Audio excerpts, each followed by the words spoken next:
Hello, my name is Aparna Akanksha, and today I am going to talk about the topic victim compensation under POCSO Act. तो victim compensation under POCSO act में आज हम लोग बहुत सारी बातें जानेंगे, जिसमें सबसे पहले हम इस बात पे ध्यान देंगे कि विक्टिम होता कौन है, कंपनसेशन क्या होता है, कंपनसेशन कितने तरह के होते हैं और कंपनसेशन मिलना किसे चाहिए और कंपनसेशन देते वक्त हमें किन किन बातों का ध्यान रखना चाहिए। फिर इससे रिलेटेड हम लोग कुछ जुडिशियल जजमेंट्स देखेंगे जो कि काफ़ी इम्पोर्टेंट है। जब हम लोग इस टॉपिक पे बात कर रहे हैं victim compensation under POCSO act, तो हमारे लिए ये जानना बहुत ज़रूरी है कि कंपनसेशन होता क्या है। कंपनसेशन को हम हिंदी में मुआवजा कहते हैं। मुआवजा हम इसीलिए देते हैं ताकि हमारे नुकसान की भरपाई हो जाए, लेकिन जब हम लॉ के फील्ड में आते हैं तो मुआवजे का जो या कंपनसेशन का जो मतलब होता है वो थोड़ा बदल जाता है। तो कंपनसेशन का यहाँ पे मतलब हो जाता है to amend for the loss और इंजरी। इसका मतलब ये होता है कि हमारे साथ जो भी गलत हुआ है या जो भी हमारे साथ रॉन्ग हुआ है उसकी हमें भरपाई करनी है, ताकि हम वापस से ऐसे पोजीशन पे आ जाएं जैसे कि हमारे साथ कोई गलत हुआ ही नहीं था। इसके लिए मतलब हमारा जो मुआवजा होना चाहिए या हमारा जो कंपनसेशन होना चाहिए वो हमेशा इस प्रकार होना चाहिए कि वो हमारे लॉस के बराबर हो। अब हम मुआवजा जो है वो बहुत सारे रीज़न से देते हैं ताकि लोगों को ये लगे कि उनके पास एक सोशल सिक्योरिटी है। जो भी विक्टिम है उनको जब तक इस बात का सहूलियत नहीं रहेगा कि हाँ उन्हें भी कुछ मुआवजा या उन्हें भी कुछ कंपनसेशन मिलेगा उनके साथ गलत का, तब तक वो जो है अपने आप को कमज़ोर समझते रहेंगे। तो मुआवजा जो है वो अंडर प्रिविलेज्ड को एक तरह की सोशल सिक्योरिटी या सोशल इंश्योरेंस देता है। दूसरी तरफ ये गवर्नमेंट की लाइबिलिटी होती है कि वो लोगों का वेलफेयर कर सके, उनके लिए अच्छा काम कर सके। कंपनसेशन के फॉर्म में ये चीज़ पॉसिबल हो पाती है। अगली स्लाइड में हम लोग बात करते हैं कि विक्टिम कौन होता है। तो हमेशा लॉ के फील्ड में दो लोग काफ़ी इम्पोर्टेंट होते हैं, पहला विक्टिम और अक्यूज्ड।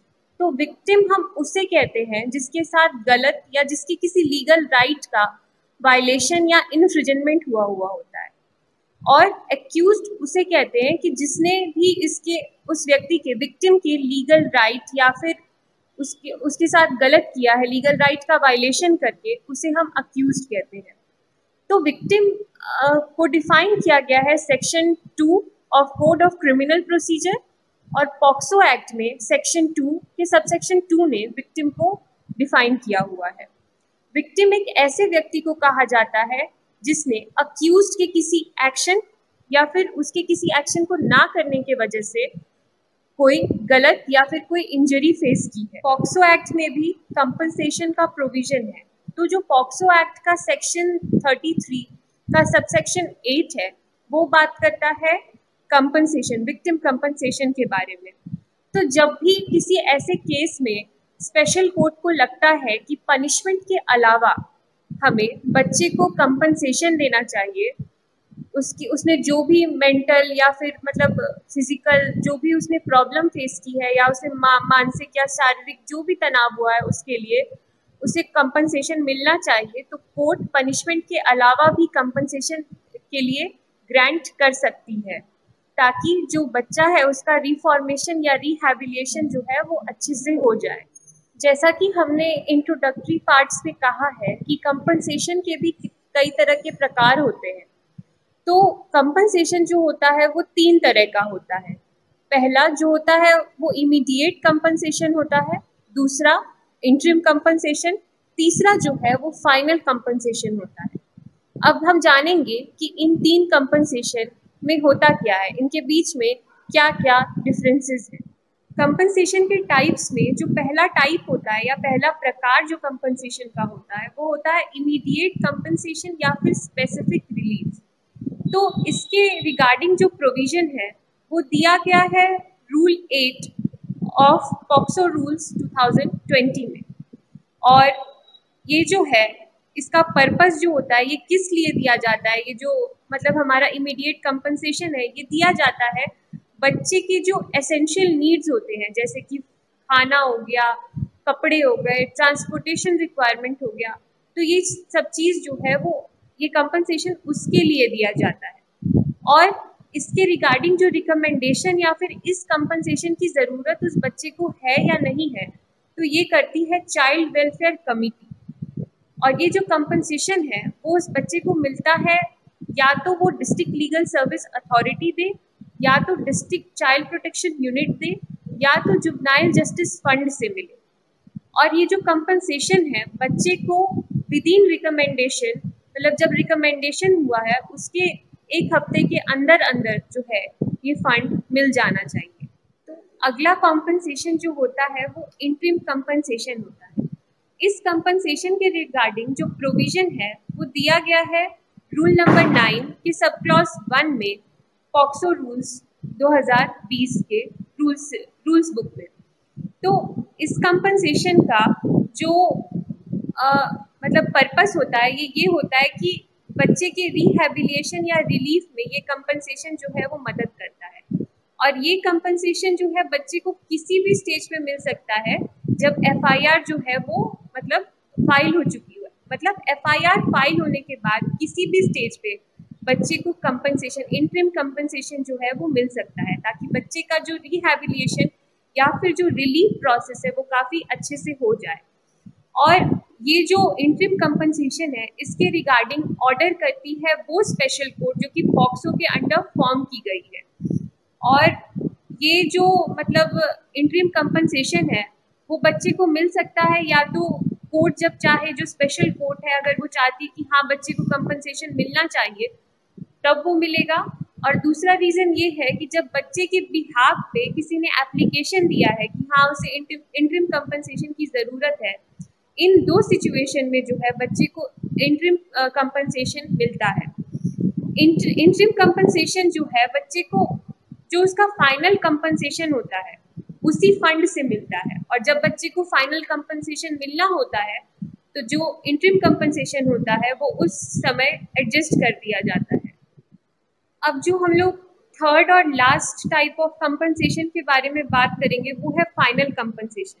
तो जो फाइनल कंपनसेशन होता है उसके रिगार्डिंग प्रोविजंस दिया गया है पॉक्सो रूल्स 2020 के रूल नंबर 9 के सब क्लॉज 2 में।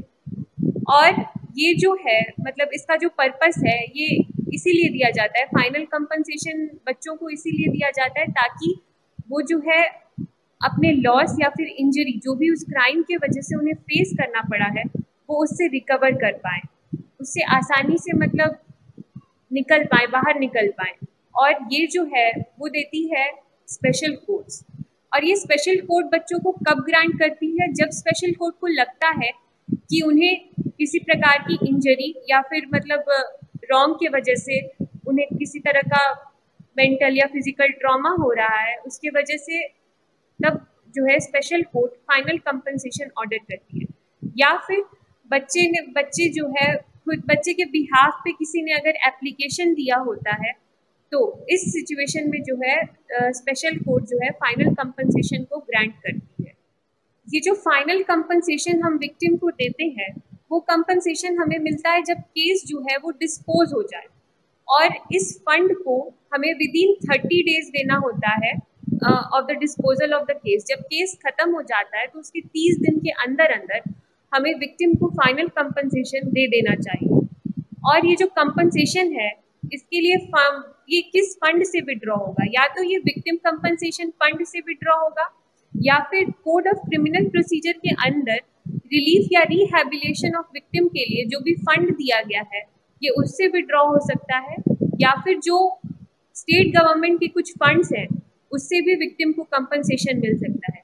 इन तीनों में से किसी भी एक फंड से हम विक्टिम को फाइनल कंपनसेशन जो है वो दे सकते हैं। और इसके रिगार्डिंग जो प्रोविजंस है वो पॉक्सो रूल्स 2020 के रूल नंबर 9 के सब क्लॉज 4 में दिया गया है।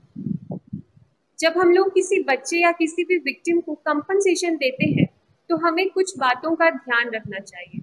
उनमें से कुछ बातें ये हैं कि किसी भी बच्चे के साथ या विक्टिम के साथ किस तरह का ऑफेंस या फिर गलत हुआ है। उस ऑफेंस की गहराई क्या है, या फिर उस ऑफेंस की वजह से उसे कितना मानसिक या शारीरिक तनाव या क्षति का सामना करना पड़ रहा है।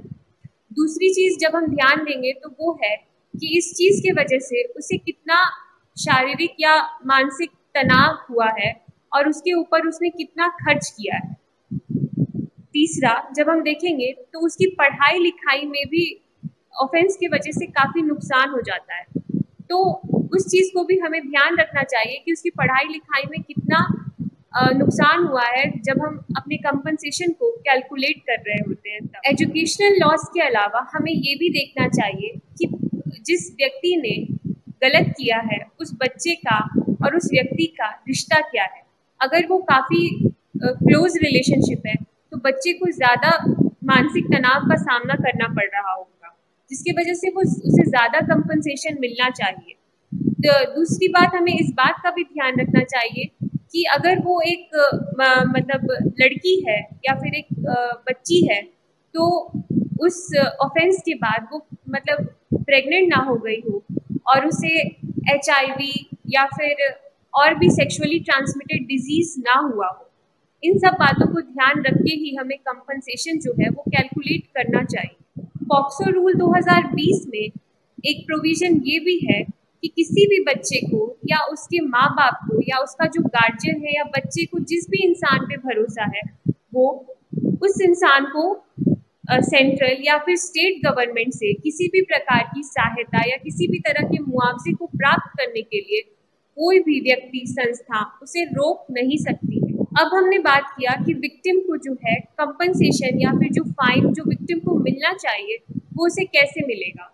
तो चाइल्ड वेलफेयर कमेटी जब डालसा के साथ मिलके उसे काम करना चाहिए कि जो भी फाइन या कंपनसेशन विक्टिम को मिलना है वो उसे मिले, और इसके लिए चाइल्ड वेलफेयर कमेटी को अगर कुछ काम करना पड़े, जैसे कि उसे बच्चे का बैंक अकाउंट खुलवाना पड़े, उसका आइडेंटिटी प्रूफ का इंतज़ाम करना पड़े, तो चाइल्ड वेलफेयर कमेटी को इस रास्ते पे काम करना चाहिए। अब हम लोग देखेंगे कि इम्पॉर्टेंट जो जुडिशियल डिसीजंस है victim compensation under POCSO act के तहत, जो हम लोग इम्पॉर्टेंट जुडिशियल डिसीजंस के बारे में बात करेंगे। तो पहला जो इम्पोर्टेंट डिसीजन है वो है निपुण Singh versus union of India. तो इसमें सुप्रीम कोर्ट ने ये ऑब्जर्व किया था कि हमारे पास पॉक्सो एक्ट के अंदर प्रॉपर गाइडलाइंस नहीं है कि किस तरह से हमें विक्टिम को कंपनसेशन या फिर जिस चाइल्ड के साथ अब्यूज़ हुआ है उसे कंपनसेशन किस तरह से मिलना चाहिए, कौन से रूल्स और रेगुलेशंस को फॉलो करना चाहिए उसे कंपनसेशन दिलाने या देने के लिए। तो इसमें सुप्रीम कोर्ट ने ये ऑब्जर्व किया कि जब तक किसी भी प्रकार का गाइडलाइन या फिर कोई भी रूल जब तक कि बना नहीं है तब तक हम नालसा कंपनसेशन स्कीम 2018 को फॉलो करेंगे विक्टिम को कंपनसेशन देने के लिए पॉक्सो एक्ट के अंदर।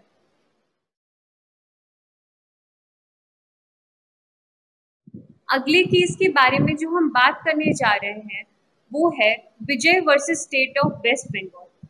इसमें कैलकाटा हाई कोर्ट ने डायरेक्शन दिया है कि कंपनसेशन जो है वो किस प्रकार से दिया जाना चाहिए।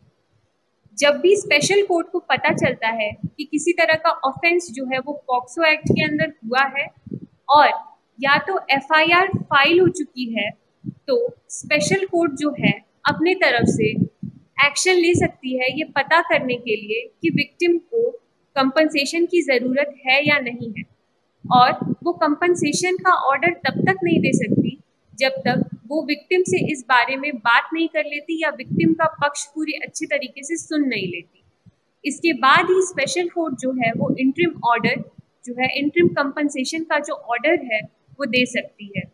दूसरा प्रोविज़न ये है कि चाहे दोषी का पता चला हो या ना चला हो या दोषी फरार हो, फिर भी जो है कोर्ट को इस बात को ऑब्जर्व करना पड़ेगा कि किस प्रकार का मानसिक या शारीरिक क्षति उस बच्चे या बच्ची को हुआ है, और उस हिसाब से कोर्ट को कंपनसेशन जो है वो ग्रांट करना होगा। तीसरी डायरेक्शन जो इस केस में कैलकाटा हाई कोर्ट ने दी है वो ये है कि जो कंपनसेशन है वो उसे किस फंड से मिलेगा। तो कंपनसेशन उसे या तो विक्टिम कंपनसेशन फंड से मिलेगा, नहीं तो वो जो सेक्शन 375 के क्लॉज ए में कोड ऑफ क्रिमिनल प्रोसीजर के अंडर कोई भी अगर ऐसा फंड इस्टेब्लिश किया गया हो तो उसके तहत मिल सकता है, या फिर स्टेट गवर्नमेंट में ने कोई भी ऐसा फंड बनाया हो, या फिर डिस्ट्रिक्ट लीगल सर्विस अथॉरिटी को अगर किसी प्रकार के ऐसे फंड से इंटरेस्ट किया गया हो, तो इन तीनों या चारों में से किसी भी एक फंड से कंपनसेशन जो है वो मिल सकता है। अगर किसी भी रीज़न से कोर्ट जो है चाइल्ड जिसके साथ अब्यूज हुआ या बच्चे जिसके साथ गलत हुआ है उसे कंपनसेशन या इंटरिम कंपनसेशन देने से मना करती है, तो उसे रीज़न देना पड़ेगा कि वो क्यों मना कर रही है। और जो बच्चे को इंटरिम कंपनसेशन मिलता है वो जब उसे फाइनल कंपनसेशन मिलेगा तो वो एडजस्ट किया जा सकता है फाइनल कंपनसेशन से। अगला जो इम्पोर्टेंट केस है या फिर अगला जो इम्पोर्टेंट डिसीजन है वो भी इंटरिम कंपनसेशन के रिगार्डिंग ही है। तो इसमें दिल्ली हाई कोर्ट के सामने एक रिट पिटीशन आई थी जिसके ऊपर सवाल ये था कि इंटरिम कंपनसेशन की जो एप्लीकेशन है वो बार बार दी जा सकती है या नहीं। तो दिल्ली हाई कोर्ट ने ये ऑब्जर्व किया था कि पॉक्सो रूल्स का जो रूल नंबर 7 का सब रूल 1 है वो ये स्पेसिफाई नहीं करता है कि हाउ मेनी टाइम्स या फिर कितनी बार जो है वो इंटरिम कंपनसेशन के लिए एप्लीकेशन दी जा सकती है। पर दिल्ली हाई कोर्ट ने ये वहाँ पे ऑब्जर्व किया था कि ये जो है सिंस एक जो बच्चा है उसके भलाई के लिए या उसके बेनिफिट के लिए इस तरह का कॉम्पनसेशन का प्रोविजन बनाया गया है, तो इस चीज़ को हमें लिबरली ट्रीट करना चाहिए या फिर इस चीज़ के ऊपर बहुत हमें सख्त नियम या कानून लागू नहीं करने चाहिए। तो इसमें दिल्ली हाई कोर्ट ने ये ऑब्जर्व किया था कि इंटरिम कंपनसेशन की जो एप्लीकेशन है वो कई बार दी जा सकती है for the benefit of child और इसके ऊपर कोई रोक नहीं लगा सकती। और जब इंटरिम कंपनसेशन मिलेगा और वो इंटरिम कंपनसेशन का जो अमाउंट है उसे हम फाइनल कंपनसेशन के अमाउंट के साथ हमेशा एडजस्ट कर सकते हैं। तो इंटरिम कंपनसेशन को हम के लिए बार बार हम अप्लाई कर सकते हैं। दिल्ली हाई कोर्ट ने यही ऑब्जर्व किया। अब हम बात करेंगे कि कंपनसेशन के लिए एलिजिबल कौन है या किसे कंपनसेशन मिलना चाहिए। तो ऐसी विक्टिम जिसके साथ गलत हुआ हो और इस बात का पता है कि हाँ उसके साथ गलत हुआ है, तो ऐसे बच्चे या बच्ची को कंपनसेशन मिलना चाहिए। अगर किसी बच्चे के साथ जिसके साथ गलत हुआ है और वो दोषी जो है या तो फरार है या उसका पता नहीं चल पा रहा किसी कारण से, ऐसे भी बच्चे या बच्ची को कंपनसेशन मिलना चाहिए। तीसरा, बच्ची या बच्चे ने ट्रायल हुआ है या नहीं हुआ है, केस का ट्रायल हुआ हो या नहीं हुआ हो, ऐसे भी सिचुएशन में उस बच्चे को कंपनसेशन मिलना चाहिए। जो क्राइम का रिपोर्टिंग है वो पुलिस इंचार्ज को within 48 hours of the occurrence of the crime, मतलब कि जो भी गलत हुआ है उसके 48 घंटे के अंदर अंदर पुलिस इंचार्ज को इस बात की रिपोर्ट मिल जानी चाहिए। या अगर पुलिस इंचार्ज को इस बात की रिपोर्ट ना मिले तो सीनियर पुलिस इंचार्ज या फिर एग्जीक्यूटिव मजिस्ट्रेट या जुडिशियल मजिस्ट्रेट को इस बात की रिपोर्ट जो है वो मिल जानी चाहिए। तीसरा जो प्रोविज़न है वो ये है कि बच्चे या बच्ची को जिसके साथ गलत हुआ है या जो विक्टिम है उससे इन्वेस्टिगेशन और ट्रायल प्रोसेस में पूरा सहयोग करना चाहिए। अब हम लोग बात करेंगे कि कंपनसेशन ग्रांट करने का जो प्रोसीजर होगा वो क्या हो। तो जब भी डिस्ट्रिक्ट लीगल सर्विस अथॉरिटी के पास रिकमेंडेशन आएगा स्पेशल कोर्ट की तरफ से या कोई एप्लीकेशन आएगा विक्टिम की तरफ से under subsection 2 of section 357A, तो जो डिस्ट्रिक्ट लीगल सर्विस अथॉरिटी है वो प्रॉपरली उस क्रिमिनल एक्ट को अच्छे से ऑब्जर्व करके उसके रिगार्डिंग इंक्वायरी करके विक्टिम से अच्छे से बात करके वो जो है district legal service authority within 2 months जो कंपनसेशन उसका जो बनता है वो उसे दे देगी अकॉर्डिंग टू द स्कीम। अगला प्रोविजन जो कंपनसेशन के रिगार्डिंग वो है कि जब भी ट्रायल कोर्ट अगर किसी लेटर स्टेज पे जो दोषी है उसको विक्टिम को कंपनसेशन या फिर मुआवजा देने के लिए कहती है और विक्टिम को इससे पहले कंपनसेशन मिल रहा होता है, तो विक्टिम को एक कंपनसेशन को रिमिट करना पड़ेगा या छोड़ना पड़ेगा। या तो वो अक्यूज्ड की तरफ वाले कंपनसेशन को छोड़े, या तो जो कंपनसेशन उसे मिल रहा था उसके बारे में उसे छोड़ दे। इसके रिगार्डिंग उसे एक अंडरटेकिंग जो है वो देना पड़ेगा कि वो किस कंपनसेशन को रिमिट कर रही है। जो डिस्ट्रिक्ट लीगल सर्विस अथॉरिटी है वो इस चीज़ को डिसाइड करेगी कि कितना कंपनसेशन उस विक्टिम को मिलना चाहिए। किस बेसिस पे वो इस चीज़ को डिसाइड करेगी? वो इस चीज़ को डिसाइड करेगी कि किस तरह का जो ऑफेंस है वो विक्टिम के साथ हुआ है, कितना गहरा या फिर कितना जो है वो हीनियस क्राइम है, वो इस चीज़ पे डिपेंड करता है। उसका जो कंपनसेशन है वो क्राइम का जो डेंजरस जो उसका वो है एटीट्यूड, उसके ऊपर डिपेंड करता है कि कितना अमाउंट कंपनसेशन उसको मिलना चाहिए। इसके अलावा उसका मेडिकल एक्सपेंसेस क्या है, उसको कितना मानसिक या फिर शारीरिक तनाव या फिर क्षति का सामना करना पड़ रहा है, उसको किसी तरह का एम्प्लॉयमेंट लॉस अगर हुआ है, तो इस चीज़ को ध्यान में रख के ही डिस्ट्रिक्ट लीगल सर्विस अथॉरिटी जो है वो कंपनसेशन विक्टिम को देगी। कंपनसेशन का जो अमाउंट है वो डिस्ट्रिक्ट लीगल सर्विस अथॉरिटी तय करती है, और वो जो अमाउंट है वो शेड्यूल 1 में जो मेंशन्ड अमाउंट्स है वेरियस क्राइम के लिए, कि अगर वो एसिड अटैक विक्टिम है तो उसे इतना कंपनसेशन मिलना चाहिए, अगर डेथ हो गई है तो उसे इतना कंपनसेशन मिलना चाहिए। जो शेड्यूल 1 में जितना कंपनसेशन मेंशन्ड है वो उससे ज़्यादा एक्सटेंड नहीं करना चाहिए।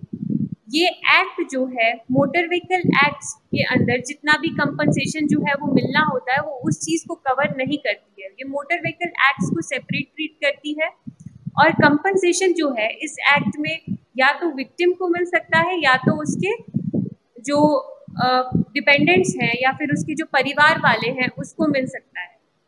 और डिस्ट्रिक्ट लीगल सर्विस अथॉरिटी जो है अगर उसे लगेगा कि विक्टिम को अभी तत्काल किसी प्रकार की सहायता की ज़रूरत है, कोई मेडिकल नीड का ज़रूरत है, किसी तरह का उसको मेडिकल खर्च है, तो उसके लिए भी डिस्ट्रिक्ट लीगल सर्विस अथॉरिटी जो है किसी तरह का ग्रांट या फिर कंपनसेशन उसको दे सकती है, जो भी विक्टिम है उसे।